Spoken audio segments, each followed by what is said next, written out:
तो दोस्तों आपने कभी इमेजिन भी नहीं किया होगा लेकिन पाकिस्तान के पार्लियामेंट में अब इनके एमपी चिल्ला चिल्ला कर कह रहे हैं कि हमारा प्राइम मिनिस्टर तो पूरी तरह से कायर है। ये तो प्राइम मिनिस्टर मोदी जी का नाम लेने से भी कतराता है, इतना ज़्यादा ये डर गया है इस वॉर के चलते। यहाँ पर ये बड़ी बड़ी बातें करते तो हैं कि इतने फाइटर जेट गिराए उतने फाइटर जेट गिराए, जब लेकिन जब प्रूफ मांगा जाता है इनके पास कुछ रहता ही नहीं है। तो वही दूसरी तरफ एक महिला एमपी ने भी जमकर लताड़ लगाई यहाँ पर पाकिस्तान के डिफेंस मिनिस्टर ख्वाजा आसिफ को। इन्होंने तो यहाँ तक कह डाला कि अगर अंग्रेजी नहीं आती है तो ना जाओ, पूरा मुल्क का इज्जत बलि पर मत चढ़ा दो। और काफ़ी ज़्यादा इन्होंने फटकार लगा दी। तो वाकई में अब पूरी तरह से आक्रोश देखने मिल रहा है हमको पाकिस्तान के अंदर भी। वाकई में ये काफ़ी इंटरेस्टिंग वीडियोस है और ये तो जमकर वायरल हो रही है।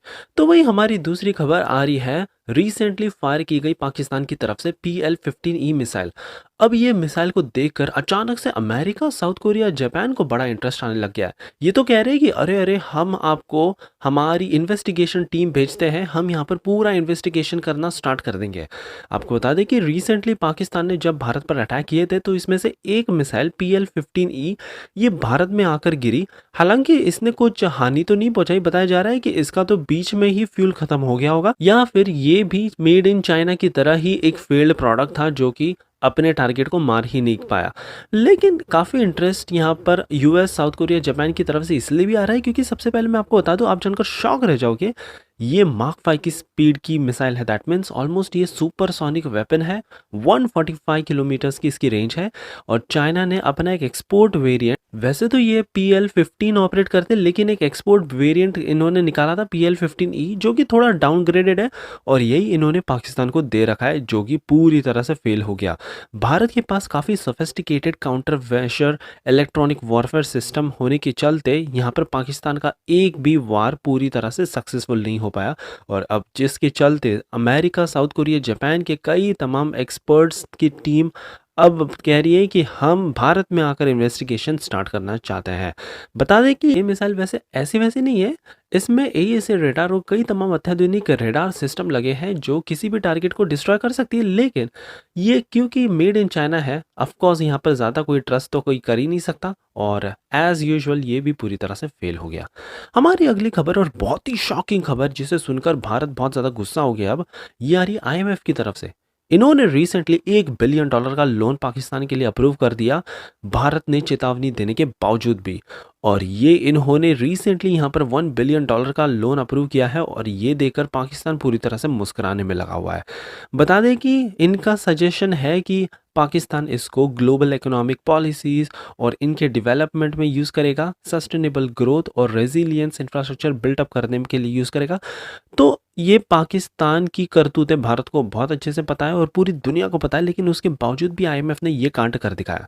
ये रिस्पांस में भारत के फाइनेंस मिनिस्टर ने भी इनको IMF को बहुत ज़्यादा लताड़ लगाई। इन्होंने कहा कि हमने आपको पास्ट में भी प्रूफ दिया था कि कैसे आपके लोन को यूज़ कर कर पाकिस्तान आतंकवादी गतिविधियों को संबोधित कर रहा है, यहाँ पर बेसिकली प्रमोट कर रहा है, लेकिन उसके बावजूद भी यहाँ पर $1 बिलियन का लोन यहाँ पर अप्रूव कर दिया। वाकई में पूरी तरह से अनएक्सेप्टेबल है और अब भारत पूरी तरह से गुस्सा है। सिग्निफिकेंट रिस्क है पॉलिसी में, ये IMF को ध्यान रखना चाहिए।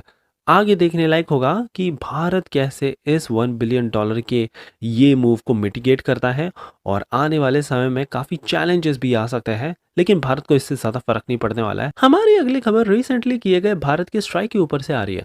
आपको पता ही होगा कि कैसे भारत ने रिसेंटली यहाँ पर कई ठिकाने, स्क्वाड्रंस के एयर बेस पाकिस्तान के डिस्ट्रॉय कर दिए। वैसे तो 5-6 किए हमने, लेकिन पाकिस्तान कह रहा है कि 3 किया है। खैर इनकी बात को तो कोई भी सीरियसली नहीं लेता और ये तो ये भी कह रहे हैं कि इनके एसेट को कोई भी डिस्ट्रॉय, कोई भी हानि नहीं पहुंची है। बट अब यहाँ पर फैक्ट्स निकल कर आ गए हैं। यहाँ पर पाकिस्तान के कुछ रिसर्च एनालिस्ट ने भी क्लेम करना स्टार्ट कर दिया है कि इनके C-130 Hercules, CN-235 transport aircraft इसको पूरी तरह से तबाही कर दिया है। और अब तो एक पॉइंट आने वाला है कि पाकिस्तान के पास तो जो ये एयरक्राफ्ट ग्रेड का फ्यूल रहता है ना, ये तक नहीं बचेगा। तो ये अपने फाइटर जेट्स में डालेंगे क्या? ये ऑपरेट करेंगे इसको कैसे? वैसे पाकिस्तान द्वारा कंडक्ट किए गए भारतीय शहरों में कई तमाम हमलों के बाद, जो कि पूरी तरह से वैसे तो हमने नाकाम कर दिए, तो इसी के रिस्पांस में भारत ने इनके एयरबेस को डिस्ट्रॉय करने का फैसला किया और अब नतीजा तो पूरी दुनिया के सामने ही है। हमारी अगली खबर पाकिस्तान के मैसिव टर्किश ड्रोन की तरफ से आ रही है।